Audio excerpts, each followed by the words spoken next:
नमस्कार मित्रों, जैसा कि आज 22/2/2023 यानी 22 फरवरी 2023 को दीनदयाल उपाध्याय गोरखपुर विश्वविद्यालय गोरखपुर के बीएड थर्ड सेमेस्टर एग्जामिनेशन 2022-23 के अंतर्गत शिक्षण विषय के ग्रुप ए का पेपर हुआ है। ग्रुप ए में 3 विषय हैं, फिजिकल साइंस, जियोग्राफी और संस्कृत, जिसके कोड हैं फिजिकल साइंस का EDU BEd 112A1 और ज्योग्राफी का है EDU BEd 112A2 और संस्कृत का है EDU BEd 112A3। तो अभी हम लोग इसके पहले EDU BEd 112A1 यानी कि फिजिकल साइंस के आंसर की को देख चुके हैं। आइए अब हम लोग सेकंड जो है EDU BEd 112A2 ज्योग्राफी विषय यानी कि भूगोल के आंसर की को देखें। पेपर आईडी सेम है 8747। आइए देखते हैं। पहला प्रश्न पूछा गया था आपसे, क्षेत्र भ्रमण का आयोजन किया जाता है। 4 ऑप्शन दिया गया था। इस प्रश्न का जो सही उत्तर होगा, जैसे क्षेत्र भ्रमण का आयोजन किया जाता है भ्रमण कराने के लिए, दूसरे लोगों को काम करते देखने के लिए, कार्य का अर्थ जानने के लिए, उपयुक्त सभी, यानी कि इसका सही उत्तर है ऑप्शन डी, उपयुक्त सभी। आइए दूसरे प्रश्न को देखें।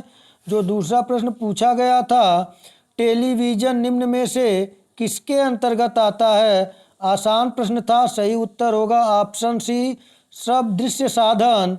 और प्रश्न संख्या 3 पूछा गया था आपसे, निम्न में से किस विधि में शिक्षक व्यवहारिक रूप से प्रदर्शन करता है और व्याख्या करता है। इस प्रश्न का सही उत्तर है ऑप्शन सी, प्रदर्शन विधि में।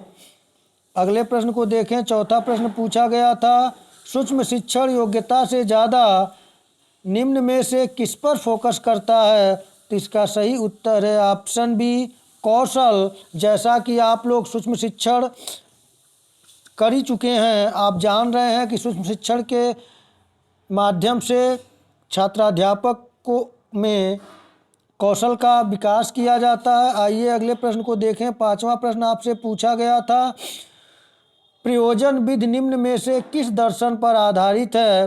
तो आप सभी जानते हैं, इस प्रश्न का सही उत्तर आप किए होंगे, ऑप्शन सी सही है, प्रयोजनवाद। आइए जो कि छठा प्रश्न पूछा गया था, CGPA का पूरा नाम है। तो इसका सही उत्तर जो होगा वह होगा ऑप्शन ए, संचयी ग्रेड पॉइंट औसत। प्रश्न संख्या 7 पूछा गया था, निम्न में से कौन सी प्रकृति मूल्यांकन की प्रक्रिया की प्रकृति है।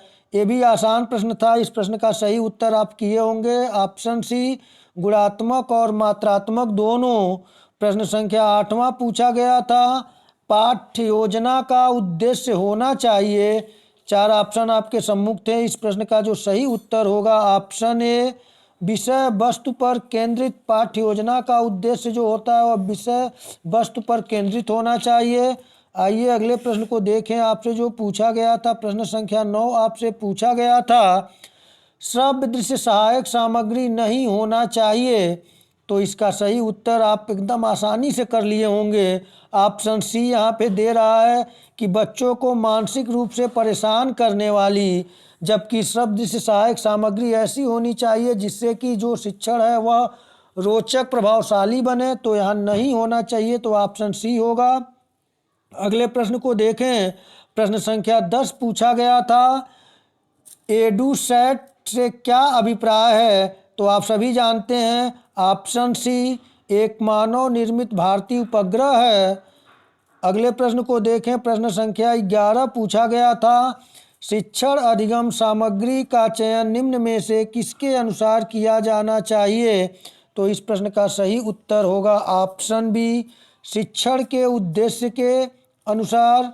प्रश्न संख्या 12 पूछा गया था, प्रेजेंट ऑफ माइंड यानी कॉमन क्वेश्चन था, एक प्रभावी शिक्षक का सबसे महत्वपूर्ण गुण होता है। तो इसका सही उत्तर है ऑप्शन डी, एक अच्छा प्रेरक। प्रश्न संख्या 13 पूछा गया था, किस विधि में अध्यापक सक्रिय तथा बालक निष्क्रिय रहता है। ये प्रश्न देखा जा रहा है तो 112 A1 में भी पूछा गया है, A2 में भी पूछा गया है और अन्य जो अभी शिक्षण विषय बाकी है उसमें भी पूछे जाएंगे। तो यहाँ पे सही उत्तर होगा ऑप्शन बी, व्याख्यान विधि। और 14 नंबर प्रश्न ये भी रिपीटेड है, A1 का ही है कि ह्यूरिस्टिक विधि के प्रतिपादक कौन है। सही उत्तर है ऑप्शन ए, H.E. आर्मस्ट्रांग।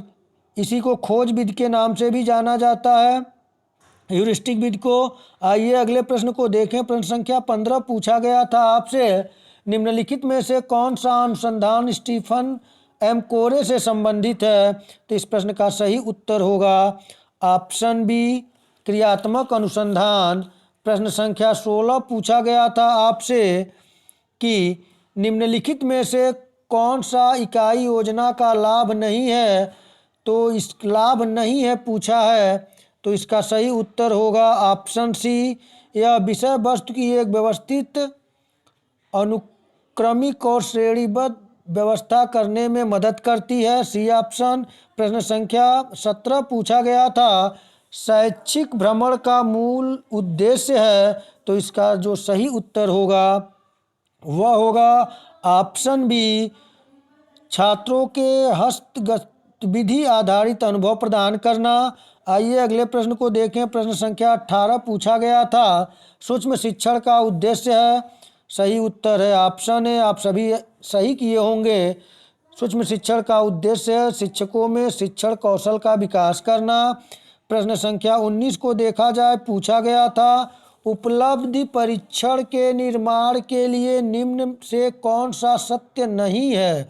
यहाँ पे सत्य नहीं है पूछा गया था, तो इसका सही उत्तर होगा उपलब्धि परीक्षण के निर्माण के लिए निम्न में से कौन सा सत्य नहीं है। तो सही उत्तर होगा ऑप्शन बी, मूल्यांकन। और प्रश्न संख्या 20 पूछा गया था, आईसीटी का पूरा नाम क्या है। तो इसका सही उत्तर होगा ऑप्शन बी, सूचना और संचार प्रौद्योगिकी। आइए अगले प्रश्न को देखें। प्रश्न संख्या आपसे 21 पूछा गया था कि पाठ्यक्रम के अंत में किया जाने वाला मूल्यांकन कहलाता है। सही उत्तर है ऑप्शन ए, योगात्मक मूल्यांकन। और प्रश्न संख्या 22 पूछा गया था, पाठ्यपुस्तकों का प्रमुख उपयोग है। इस प्रश्न का सही उत्तर होगा ऑप्शन सी, ए और बी दोनों। आइए अगले प्रश्न को देखें। प्रश्न संख्या 23 पूछा गया था, निम्न में से कौन सी शिक्षण सहायक सामग्री महाद्वीपों के आनुपातिक आकार एवं आकृति को प्रदर्शित करने के लिए सर्वाधिक उपयुक्त है। तो इस प्रश्न का सही उत्तर जो होगा वह होगा option B, option D, globe. प्रश्न संख्या 24 पूछा गया था, किलपैट्रिक के अनुसार प्रोजेक्ट के प्रकार होते हैं। इस प्रश्न का सही उत्तर है ऑप्शन सी, 4। प्रश्न संख्या 25 पूछा गया था, सामाजिक विज्ञान शिक्षण का उद्देश्य है।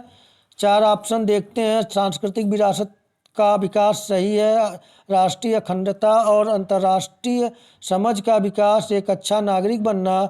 तो इसका सही उत्तर होगा 25 नंबर प्रश्न का डी, उपयुक्त सभी। और प्रश्न संख्या अगले को देखें। 26 नंबर प्रश्न पूछा गया था, शिक्षण की परिचर्चा पद्धति सामान्यतः एक प्रक्रिया है। तो इसका सही उत्तर जो होगा वह होगा ऑप्शन ए, बड़ा समूह। प्रश्न संख्या 27 पूछा गया था, अब बहुत ही आसान प्रश्न था, फर्स्ट पेपर में भी आया हुआ था, जो अनिवार्य प्रश्न पत्र था कि ड्वाइट डब्ल्यू एलेन के द्वारा निम्न में से कौन सी विधि प्रस्तुत की गई। सही उत्तर है ऑप्शन ए, सूक्ष्म शिक्षण। और प्रश्न संख्या 28 पूछा गया था, शिक्षण शास्त्र है एक। तो सही उत्तर होगा ऑप्शन सी, शिक्षण का विज्ञान। आइए अगले प्रश्न को देखें। प्रश्न संख्या 29 पूछा गया था, निम्न में से कौन एक अच्छी पाठ्यपुस्तक का गुण है। तो यहाँ पे ऑप्शन देखिए, बिना बर्तनी के गलती के साथ अच्छी छपाई, ये भी सही है। उपयुक्त अक्षर आकार, ये भी सही है। यथार्थवादी और रोचक विषय वस्तु, ये भी सही है। इस प्रश्न का सही उत्तर है ऑप्शन डी, उपयुक्त सभी। प्रश्न संख्या 30 को देखा जाए, पूछा गया था विद्यार्थी संख्याओं की गणना करने के लिए अपनी उंगली का प्रयोग करते हैं, यहाँ किस शिक्षण सूत्र का प्रयोग किया गया है? तो सही उत्तर होगा ऑप्शन ए, सरल से जटिल की ओर। प्रश्न संख्या अगले को देखें, 31 नंबर प्रश्न आपसे पूछा गया था निम्न में से किसमें शिक्षक के पक्षपात की संभावना सर्वाधिक होती है? तो इसका सही उत्तर है ऑप्शन बी, निबंधात्मक उत्तर में। प्रश्न संख्या 32 पूछा गया था आईसीटी का उद्देश्य है, तो इसका सही उत्तर होगा ऑप्शन सी, स्मार्ट स्कूलों की स्थापना शिक्षकों की क्षमता बढ़ाने के लिए, यानी सही ऑप्शन सी है, ए और बी दोनों।